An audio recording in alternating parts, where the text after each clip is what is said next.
Para delírio dos economistas, essa daqui não tem muito como enfeitar, não. A inflação é a perda do poder de compra de determinada moeda ao longo do tempo. É a mesma coisa de dizer que o seu dinheiro efetivamente compra menos coisas do que em períodos anteriores. Sabe quando você chega no supermercado e vê a sua cerveja favorita ou o leite das crianças custando mais caro? Então, isso não significa dizer que houve inflação. Não necessariamente ainda. As pessoas precisam de uma grande variedade de produtos e serviços para viver dignamente bem. Alimentos, combustível, energia, remédios, cerveja, por que não? Entretenimento e muitos outros. Quando observamos o aumento no nível médio de preço de uma cesta de bens, produtos e serviços selecionados em uma economia durante determinado intervalo de tempo, aí sim podemos dizer que houve inflação. Eu sou Badu Vieira, esse aqui é o segundo vídeo de uma série irada sobre economia que a gente está fazendo aqui no canal. Se você gosta desse tipo de conteúdo, já se inscreve, deixa seu like e ativa o sino das notificações. Não perde tempo que você vai aprender muita coisa aqui nesse vídeo, então fica até o final e acompanha os próximos vídeos da série. E como eu já havia mencionado no começo do vídeo, à medida que uma moeda perde valor, os preços das coisas sobem automaticamente, fazendo com que essa mesma quantidade de moeda agora consiga comprar menos produtos e serviços. Essa perda de poder de compra impacta diretamente a vida da população e acaba levando a uma desaceleração do crescimento econômico. E a coisa fica feia mesmo quando o crescimento da oferta monetária, da oferta de moeda, supera a capacidade de crescimento da demanda, da produção de bens e produtos. Ou seja, quando tem muita gente com dinheiro para comprar, mas a economia não tem capacidade para produzir esses bens e serviços que as pessoas estão precisando. E como tem mais demanda que oferta, as coisas sobem como se fosse um leilão, guardando as devidas proporções, e a situação econômica do país piora. Sempre que dinheiro novo entra na economia, as classes menos privilegiadas são as últimas a verem a cor dessa grana. A não ser na série La Casa de Papel lá, que o professor distribui dinheiro pra todo mundo. Aí tudo bem, eu tô louco pra ver a próxima temporada. Tomara que ele passe por cima do Brasil e jogue dinheiro aqui também, de preferência em dólar, mas o governo que se vire com o professor. E lembra que eu falei que uma das variáveis que impactam no cálculo do PIB, Produto Interno Bruto, é justamente os gastos do governo? Então você deve aí deduzir que se o governo gastar mais, consequentemente, a economia vai bem, correto? Só que a coisa não é bem assim, então vamos aqui para um exemplo 100% hipotético. Imagine que um governo resolva construir dezenas de obras para acelerar o crescimento do país, estradas, escolas, estádios superfaturados para a Copa do Mundo e etc. Só que o país não tem dinheiro para fazer essas coisas. E aí, como é que faz? Ué, é simples, não tem problema. O governo imprime dinheiro novo, que ele pode fazer isso e está resolvido. Essa grana agora vai bancar as empreiteiras, matéria-prima das obras e a mão de obra dos operários e tudo mais que tiver envolvido nessa operação. Ou seja, a grana foi diretamente para o bolso dos donos das empreiteiras, dos donos das distribuidoras de material de construção, dos operários e de todo mundo que estava envolvido. E essa galera começa a trabalhar até que começa as obras, mas também começa a consumir, começa a gastar esse dinheiro novo, comprar mais arroz, feijão, açúcar, leite, combustível, dar entrada na moto, no carro, no financiamento da casa, etc. Isso é top, faz a economia crescer, não é mesmo?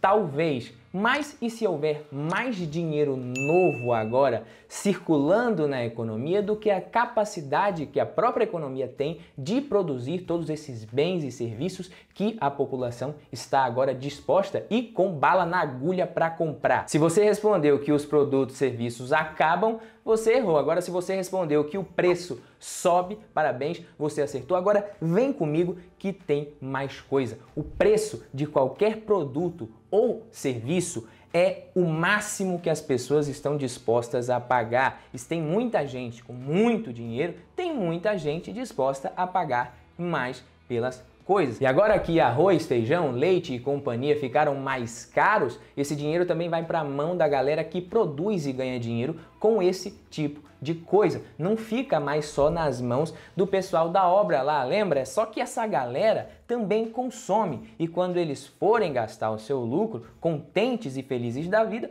vão descobrir que tá quase tudo mais caro também. Quando o operário lá da obra for tentar reformar sua casa, ele vai descobrir que o material de construção também não ficou fora da festa e também subiu de preço. Lembra da ideia genial lá do governo de imprimir dinheiro para poder financiar essas obras? Então, as obras mal começaram e o preço da matéria-prima já ficou mais caro. O preço de praticamente tudo aumentou e o governo continua sem dinheiro. E como diria o Galvão Bueno das finanças, amigo, a situação é dramática e não tem almoço grátis nem pro governo. E como é que a gente faz para resolver isso daí? Jogar mais dinheiro ainda na economia para tentar resolver esse tipo de efeito, como alguns governos já fizeram, é a mesma coisa de tentar apagar um incêndio com gasolina. O exemplo foi meio ilustrativo, simplificado e exagerado, mas é exatamente isso que é a inflação, meus amigos. A destruição do poder de compra da moeda, do seu dinheiro. E quem mais sofre com tudo isso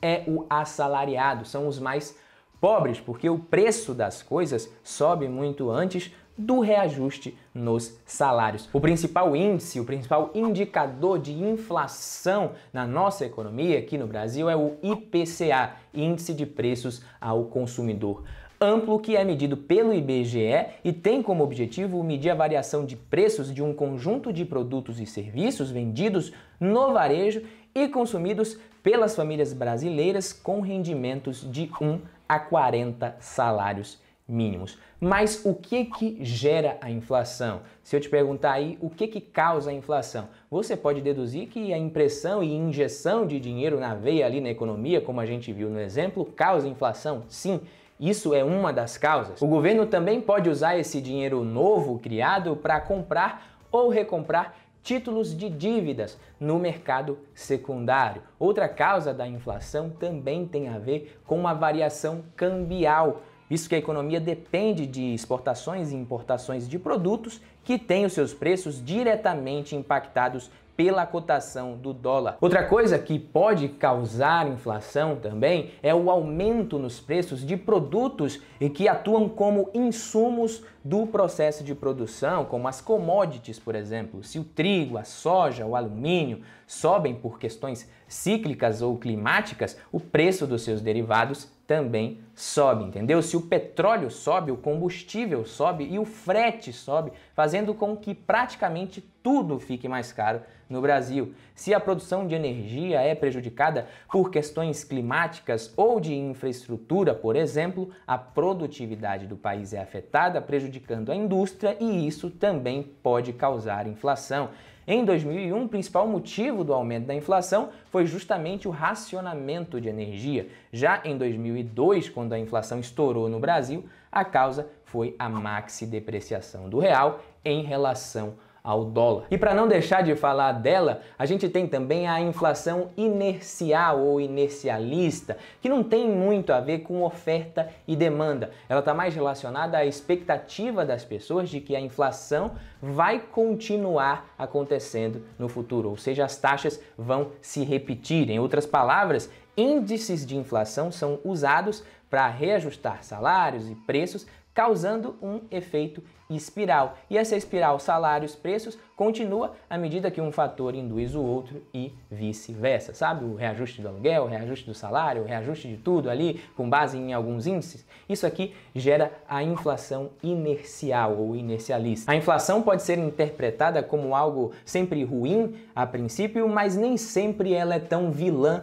quanto se pensa. Tudo depende da forma como o estímulo é produzido. O aumento do consumo tem o poder de impulsionar atividades econômicas de um país. Por isso, manter a inflação em uma faixa ideal, desejável e sob controle pode ser muito benéfico para a economia de um país. Por outro lado, taxas de inflação muito altas e descontroladas podem ser muito prejudiciais, visto que o aumento dos preços sem controle adiciona muita incerteza na economia e a taxa de inflação futura passa a ser uma incógnita, planejando o planejamento das empresas e o orçamento das famílias. Além disso, o preço de alguns produtos aumenta primeiro e posteriormente outros produtos e serviços têm os seus preços corrigidos. Isso significa que a inflação também distorce preços relativos, como salários, taxas de remuneração por serviços,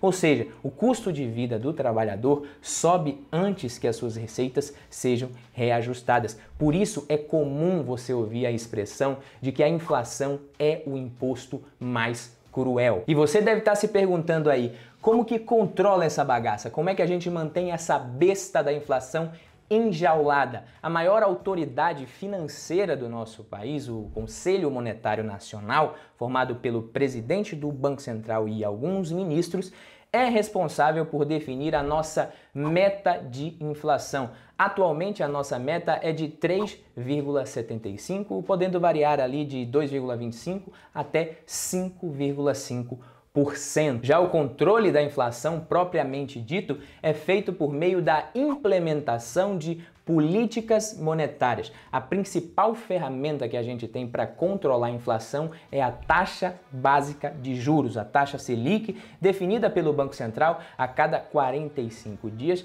nas reuniões do Copom, Comitê de Política Monetária do Banco Central. Você já deve ter ouvido falar que o Copom aumentou a taxa de juros, o Copom diminuiu, manteve a Selic no mesmo patamar. Então, você pode até não ter entendido muito bem o noticiário, mas eles falam muito aí sobre taxa de juros, pelo menos a cada 45 dias. A taxa Selic basicamente representa o custo do dinheiro. Por isso que ela é tão poderosa e impacta em várias outras taxas de juros e de crédito na nossa economia. Então, resumindo aqui, o Conselho Monetário Nacional define a nossa meta de inflação e o Banco Central se vira para manter isso dentro da meta. Às vezes consegue, às vezes não, mas tem muito mais coisa que impacta na economia do nosso país e na economia do mundo como um todo que você precisa saber. Por isso, você precisa se inscrever aqui, deixar o sino das notificações ativado, deixar seu like